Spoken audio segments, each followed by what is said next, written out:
सधैला का रहे दोस्त हमार छिन ली होला चैन करार कोई भी होला जिंदगी में समस्या तो खारा कोई भी होला जिंदगी में समस्या तो खारा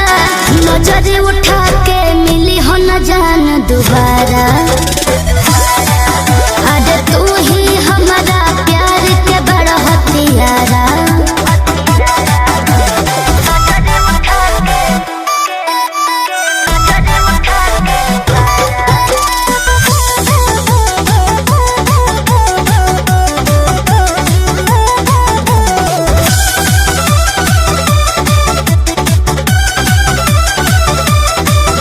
मीठे मीठे बोलिया